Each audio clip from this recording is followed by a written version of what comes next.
States result తర్వాత Modi first tour తెలంగాణలోని parade ground సభతోనే దూకుడు పెంచాలి. గ్రేటర్ టు విలేజ్ వరకు పార్టీ యాక్టివిటీని స్పీడప్ చేయాలని భావించారట కమలనాథులు. కానీ వాళ్ళొకటి తలిస్తే దేవుడు మరొకటి చేసినట్లయిందట పరిస్థితి. కాషాయ నేతల స్పీడ్కి బ్రేకులు పడ్డాయా? ఓ కీలక నేత కొడుకు కేసు వ్యవహారం బీజేపీ నేతల్ని డిఫెన్స్లో పడేసిందా? మోదీ సభ తర్వాత అమలు చేయాలనుకున్న కీలక వ్యూహాన్ని వాయిదా వేసుకున్నారా? ఇంతకు తెలంగాణలో బీజేపీ ఎలాంటి యాక్షన్ ప్లాన్ ఇంప్లిమెంట్ చేయాలనుకుంది? అది పోస్ట్ పోన్ కావటానికి దారి తీసిన పరిస్థితులు ఏంటి?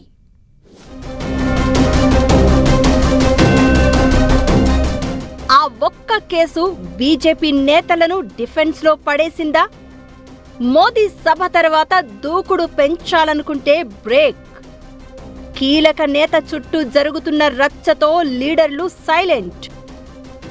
ఇలాంటి టైంలో ఏ యాక్షన్ ప్లాన్ వద్దనుకున్నారా?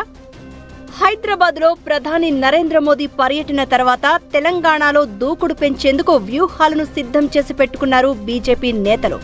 మోదీ సభతో వచ్చిన జోష్ను కంటిన్యూ చేసేందుకు ప్రణాళికలను రెడీ చేసి పెట్టారట.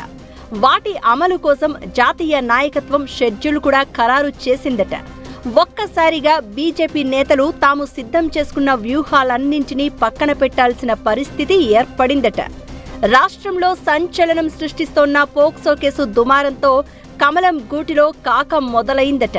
అందుకే తెలంగాణలో అమలు చేయాలనుకున్న వ్యూహాలను తాత్కాలికంగా వాయిదా వేశారట. బండి ఇష్యూ సద్దుమణిగిన తర్వాత యాక్టివిటీని స్పీడప్ చేయాలని భావిస్తున్నారట కమలనాథులు. ఆందోళనలు, నిరసనలకు దారితీసిన పోక్సో కేసు చుట్టే రాష్ట్ర రాజకీయాలు తిరుగుతున్నాయి. పొలిటికల్ సర్కిల్స్ లోనే కాదు, సాధారణ జనం ఏ నలుగురు కలిసినా ఈ అంశంపైనే చర్చించుకుంటున్న పరిస్థితి.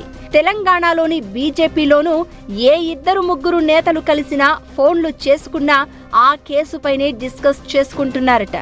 కొందరు నేతలు ఈ విషయంలో సదరు నేతకు అండగా నిలుస్తూ ఉండగా, మరికొందరు మాత్రం ఇంటర్నల్ గా వ్యతిరేకిస్తున్నట్లు తెలుస్తోంది. ఒక దశలో కాంగ్రెస్, బీఆర్ఎస్ చేసే విమర్శలను నేరుగా బీజేపీ నేతలు ఖండించలేని పరిస్థితిలో ఉన్నారట. దీంతో కమలనాథులు అమలు చేయాలనుకున్న వ్యూహాన్ని ఇలాంటి టైంలో బయటకు తీయలేకపోతున్నారట.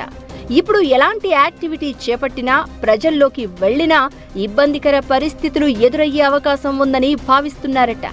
అందుకే కొద్ది రోజుల పాటు తమ కార్యాచరణ అమలును ఆలస్యం చేయాలని డిసైడ్ అయినట్లు తెలుస్తోంది.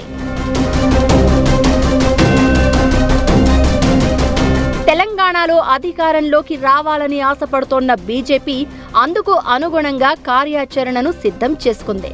ఎన్నికలకు 2.5 ఏళ్ల ముందు నుండే పక్కా ప్రణాళికతో పార్టీ బలోపేతానికి సిద్ధమయ్యారు కమలనాథులు. నరేంద్ర మోదీ సభ తర్వాత ఆ కార్యాచరణను మొదలుపెట్టి ఎన్నికల వరకు అదే టెంపోను కంటిన్యూ చేయాలని అనుకున్నారు. ఇందుకోసం ప్రతి ఉమ్మడి జిల్లాకు ఒక బీజేపీ పాలిత రాష్ట్ర సీఎంను ఇన్ఛార్జిగా పెట్టాలని నిర్ణయించారట. బీజేపీ ఉమ్మడి జిల్లా వ్యవహారాల ఇన్ఛార్జిగా వచ్చే ముఖ్యమంత్రులు ఆ జిల్లాల్లోని పరిస్థితులు, కార్యకర్తల బలాలు, బలహీనతలను గుర్తిస్తూ నాయకుల పనితీరుపై జాతీయ పార్టీకి రిపోర్ట్ ఇచ్చేలా ప్లాన్ ఆఫ్ యాక్షన్ రెడీ చేశారట. కానీ నరేంద్ర మోదీ సభకు 2 రోజుల ముందే పోక్సో కేసు ఇష్యూ రచ్చ కావడంతో కాస్త వెనక్కి తగ్గారట కమలనాథులు. ప్రధాని టూర్ తర్వాత రాష్ట్ర రాజకీయాలను తమ చుట్టే తిప్పుకోవాలని బీజేపీ వేసిన స్కెచ్కు ఆ ఒక్క ఇష్యూ బ్రేకులు వేసింది అంటున్నారు.